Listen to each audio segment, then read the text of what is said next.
The White House is not only a symbol of power, it is also a place where, for generations, negotiations, exchanges, and decisions have been made behind closed doors. Its gleaming white facade appears innocent, but this white lies like a silent veil over things that hardly anyone mentions by name. Sometimes it seems as if this color is painted not only on the stone, but also on history itself, as if someone had tried to whitewash something with a layer of light.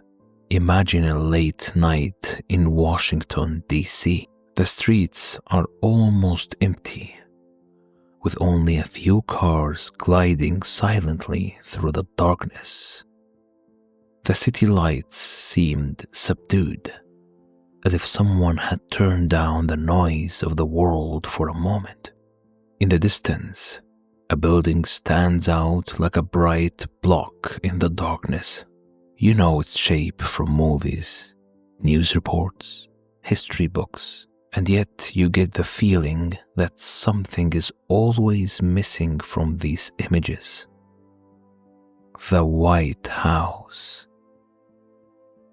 Wonderworld takes you on a journey that shows you the other color beneath the white layer. Its walls shimmer in a clear, bright white. From the outside, everything seems orderly, smooth, controlled, a place where democracy is supposed to be visible in the form of a building. White, the color of christening gowns, of liturgies, of wedding dresses, in which people pretend that one day can erase all the shadows of the past.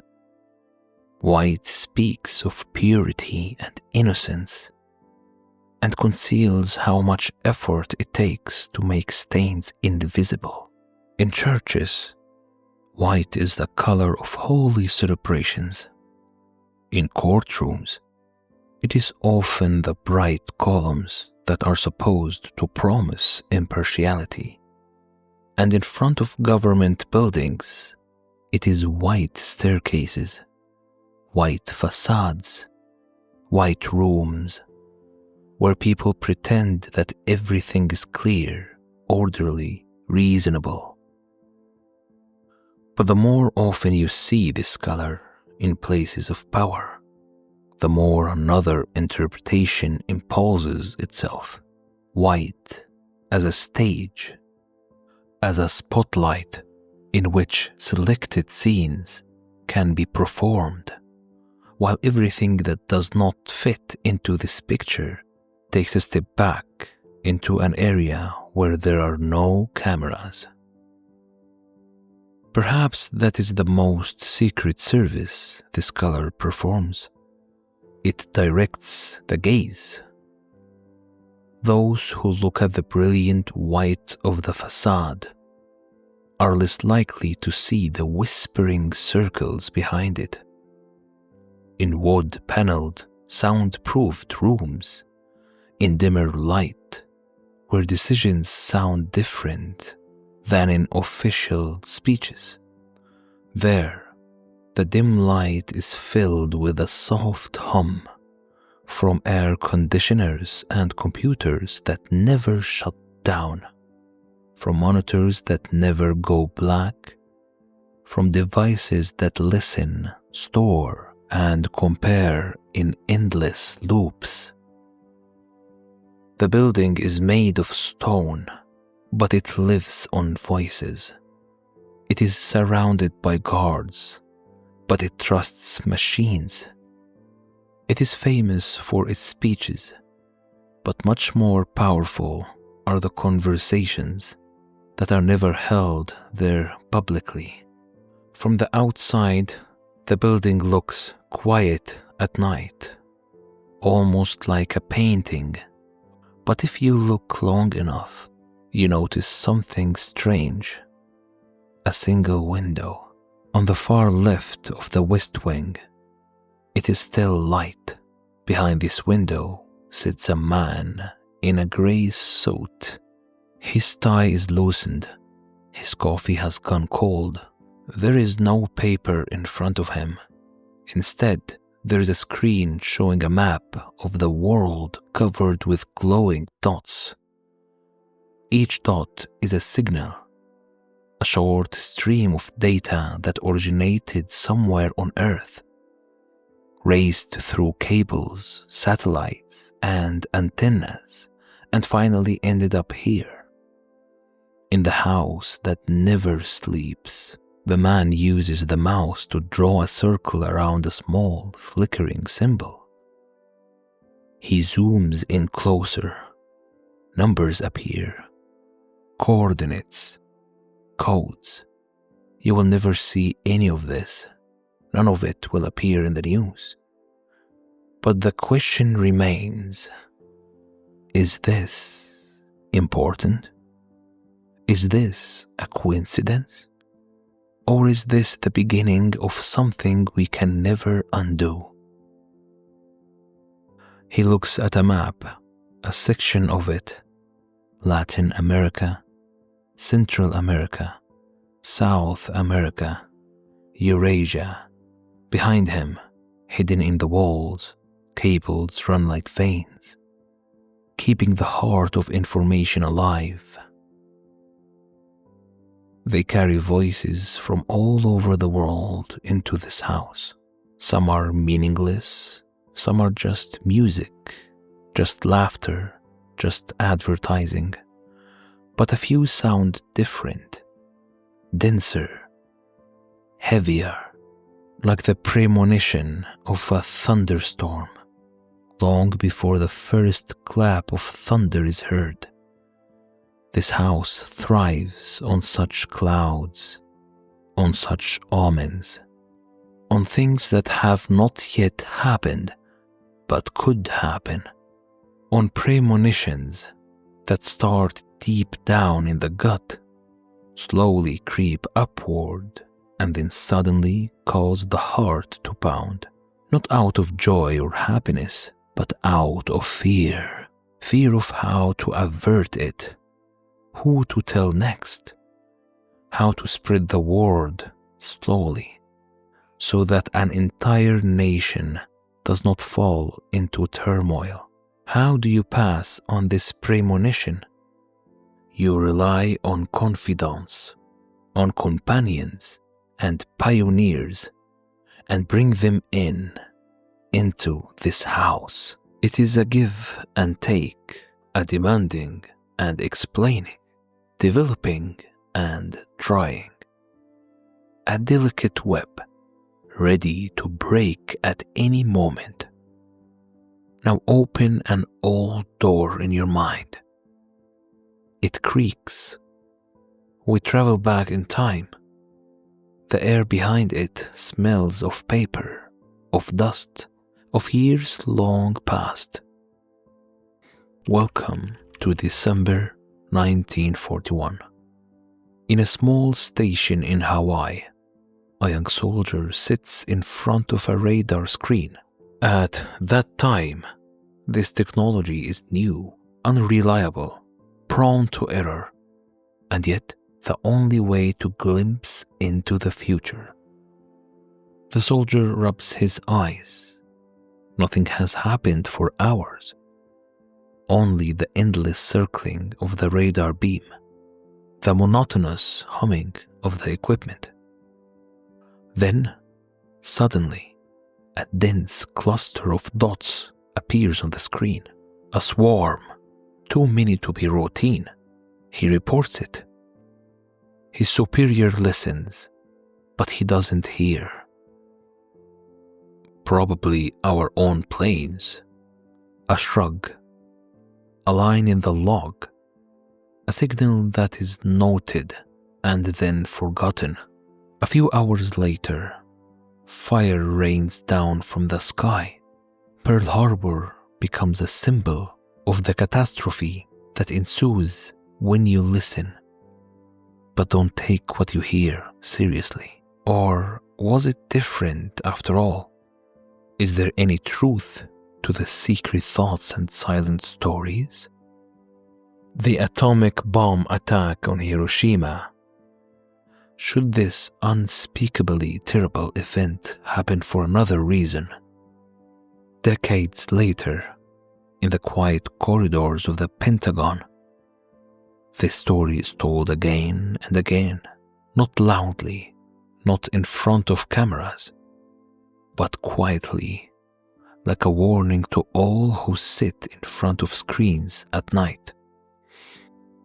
The lesson remains: it's not enough to hear. You also have to believe what you hear, see what seems unlikely. And so the house that never sleeps began to build new ears and create new eyes. Now we jump forward. All over the world, antennas rise into the sky as if reaching for something only they can feel. The US founds an organization whose name you know, but whose rooms you will never see. The NSA, the National Security Agency. While the CIA collects images and stories, the NSA collects something much more fleeting: sounds, data, signal, impulses. Imagine a huge room without windows, deep underground. Row upon row of computers, once as big as cupboards, now tiny, but infinitely hungrier than their ancestors. They devour words, billions of pieces of data in every language in the world. A declaration of love in Paris, an angry phone call in Moscow, a secret radio message in a warehouse in the Middle East. The machines know no romance, no anger, no loyalty. They only know patterns, certain words, certain names, certain combinations of time, place, and voice. When these combinations appear, a small, inconspicuous light flashes somewhere in the catacombs of the NSA. Just a brief impulse, perhaps only a single bit. But for some people, that one bit is enough to know. Here we should listen more closely. While you sleep, these machines are awake. They never hesitate. They never forget. Humans can tune out. Machines cannot. They are relentless. They don't need sleep. They remain ready even when others sleep and think everything is turned off. The machine is awake and listening. We return to the White House. A new president, a different face, a different voice, the same procedure. Everything replaced, but still the same. Right. Something always stays the same. The black suitcase. Officially, it's called the nuclear football. Unofficially, it is the heaviest burden a single person has to bear without anyone seeing it. This briefcase never leaves the president's side. On the plane, in the car, in the elevator. It contains no money, no jewelry, no document that you would display in a showcase. Inside it lies the possibility of simultaneously ordering the end of millions of stories with just a few words. But before a president can even think these words, others must have heard what is necessary to justify them. Radar stations, satellites, eavesdropping programs, analysts in distant bunkers. So it happens that a president wakes up at night because there is a knock at his door. Outside stands an officer with a serious expression and a suitcase that looks like any other. "Sir, You need to see this. Screens await in the situation room. A clock hangs above the table, showing multiple time zones. In one of these zones, someone has been quiet for too long or suddenly become too loud. Maybe it's just a mistake. Maybe it's just a weather balloon. Maybe it's just a bug in a line of software that someone wrote in a hurry years ago. Or that has just arrived there, new and deliberate. But as long as no one knows for sure, the suitcase is ready. The president listens. Generals explain. Analysts show. And somewhere in a basement in Virginia, an employee sits in front of a screen on which only a single bar is visible, a thin line that indicates whether signals are still coming or no longer. For him, this line is the whole world. You breathe calmly, the president may not, because the rumbling in his stomach is rising, his heart is pounding, his face is red, and his voice is no longer speaking, but coming from deep within his gut. Now, on this night, something is different than before. In the past, states listened to states, military listened to military, spies listened to spies. Today, machines listen to everyone. The longer you look at this white surface, the more a quiet question arises. How much of what was said and decided here never appears in any archive? How many sentences will no one ever remember? White is considered the color of clarity, but on a government building, it can also seem like a mask. A mask behind which stories accumulate that were never fully told. Nothing from inside penetrates the outside, but everything from the outside penetrates this center of power. Long before all this happened, the White House was just an idea on paper. After the founding of the United States, a search began for a place that would make the new government visible. Not a palace like those in the monarchies of Europe, but also not a sober administrative building. Something in between, dignified, but seemingly modest.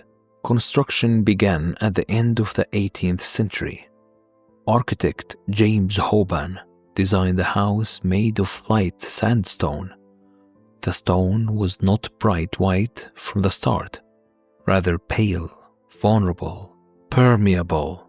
To protect it, it was painted with a white, chalky coat of paint. A practical decision, a protocol note. But sometimes myths begin precisely when someone says it was just practical. Later, during the terms of various presidents, the building was repainted several times. Each new coat of paint was another layer of history. At some point, one name prevailed: the White House. In 1901, Theodore Roosevelt made the term official. By that time, the building had long been so associated with this color that hardly anyone asked what lay beneath it. White can mean purity, but it can also dazzle, swallow details, like a bright light in a dark room, where suddenly you can only see outlines, but no longer fine lines. Perhaps it is no coincidence that so many places of power are clad in light colors. They seem like promises.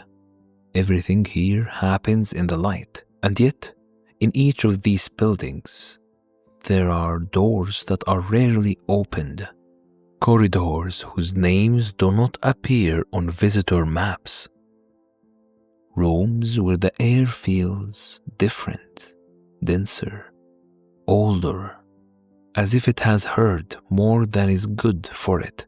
While the White House was slowly taking shape, invisible structures of a completely different kind were emerging in the young republic. networks of relationships, alliances, lodges, secret or semi-secret circles where men in dark suits met by candlelight, surrounded by symbols whose meaning only they knew. Many of the founding fathers moved in such circles. Masonic lodges, student orders, exclusive clubs, places where rituals were performed, oaths were taken, signs were exchanged.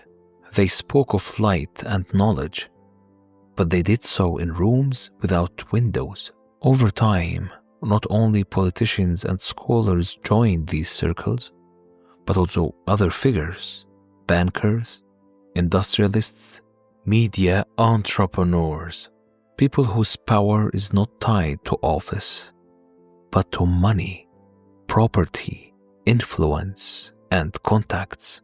They did not necessarily meet in rooms with symbols on the walls.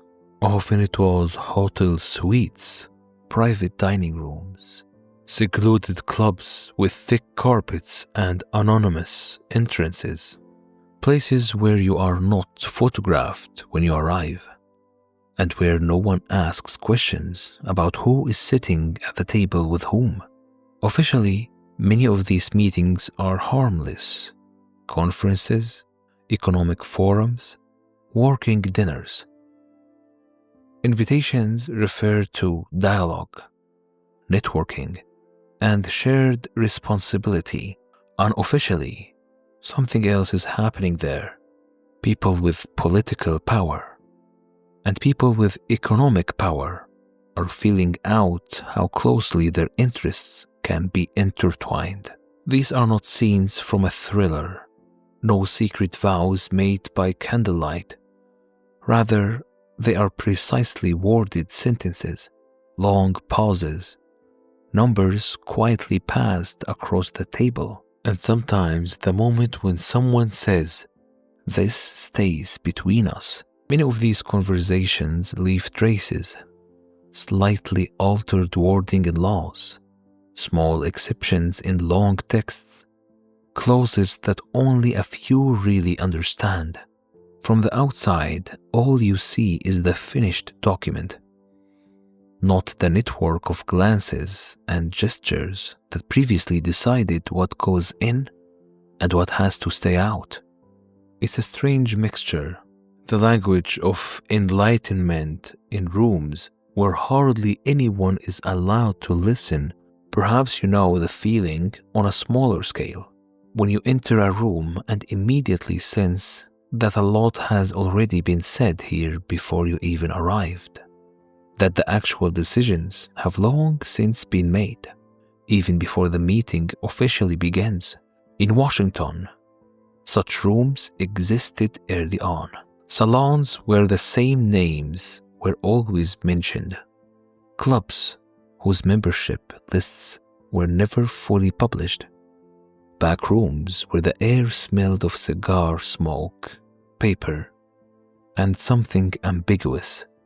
A hint of this stays between us. Over the years, the names changed. Lodges became think tanks. Secret societies became advisory circles, lobby groups, commissions. Today, many of them have websites, publish reports, study statistics, and yet part of their work remains in the shadows. Perhaps the most uncanny thing about these circles is that they are rarely organized in the way we know from conspiracy theories. There are often no secret leaders, no dark rituals. Instead, old friendships from college days, joint memberships in exclusive clubs, families that have known each other for generations, a board member who also happens to sit on 3 other committees, a senator who shows up at the same events as certain corporate representatives. From the outside, it looks like a web of coincidences. From the inside, it feels like a closed circle.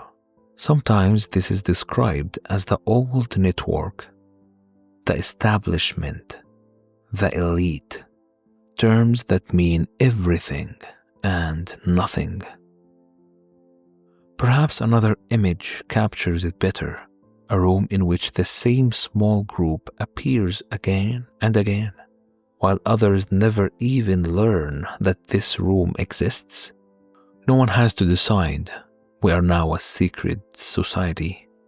It is enough that the same doors always open for the same people, and that you can rely on the fact that no one is counting exactly who has to stay outside, who exactly sits in the innermost circle, who decides which sentences remain in the paper and which do not.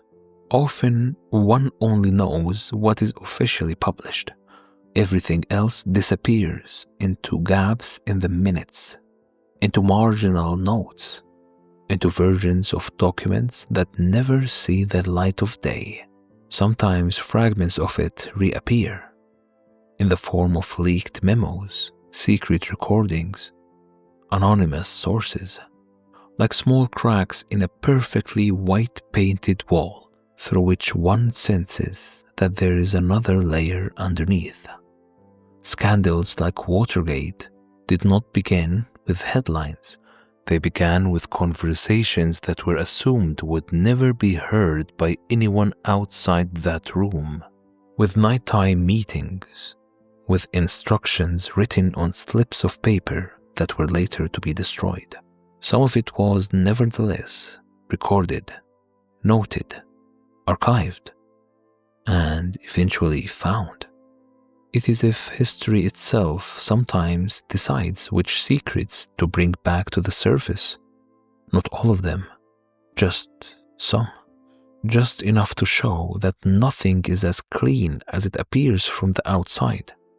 As you imagine the White House that night, you can also imagine the rooms behind it. Some are brightly lit with cameras, microphones, interpreter booths. Others lie in semi-darkness in some of these rooms. Only shadows of conversations have been preserved, in diary entries, in marginalia on audio tapes, in remarks made by witnesses decades later. There are stories of advisors who felt they were being watched, even though no one was there. Of nightly rounds during which the light was on in a room that was supposed to be empty according to the plan. Of doors that were harder to open than they should have been, as if something invisible on the other side was holding them back, whether you believe it or not. Such anecdotes cling to old buildings like the smell clings to old books. They cannot be proven, but they don't disappear completely either. The bright facade of the White House still stands there, calm, quiet, in the night. But if you look closely, it no longer seems like just a symbol of purity. Rather, it seems like a canvas onto which new generations of secrets are constantly being projected. The lights are still on behind some of the windows. Perhaps someone is poring over files in which entire paragraphs have been blacked out. Perhaps at this very moment, a sentence is being deleted that would have made history at some point, and now lives on only as a gap. Many of these gaps go unnoticed, but some of them attract people who are looking for patterns. Historians, journalists, conspiracy theorists, skeptics. They all stare at the same empty spaces and fill them with very different stories. In the end, something eerie remains. The realization that we will never know part of the truth, not because it would be too shocking, but because it was simply never written down in its entirety. You can see the White House becomes a silent, white block in the night again. From the outside, it seems peaceful, almost harmless. But somewhere inside, conversations linger like echoes. Decisions made long ago still have subtle traces in the present, sometimes in laws, sometimes in habits, sometimes just in a vague feeling that something has changed here without being able to say exactly why. Perhaps that is the real, quiet horror of such places.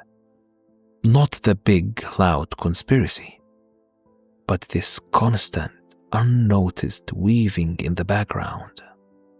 In the end, what remains is the bright facade that everyone knows. But behind this familiar image are layers whose true nature can only be guessed at. Smudged notes, silenced phone calls, crumpled drafts, letters never sent. Perhaps this is precisely what makes such places seem so peculiar, not what we know about them, but what we can only sense, like a faint draft in a closed room. A hint that more has happened here than is officially on paper. If you take this image with you, don't take it as something that should unsettle you. Rather, like a cool shiver that briefly reminds you that even the brightest facades have their shadows, and that part of the story always remains hidden, not because you missed something, but because some things are never fully told. Sit back, pull your blanket up a little higher, and look forward to your next journey with the Wonderworld.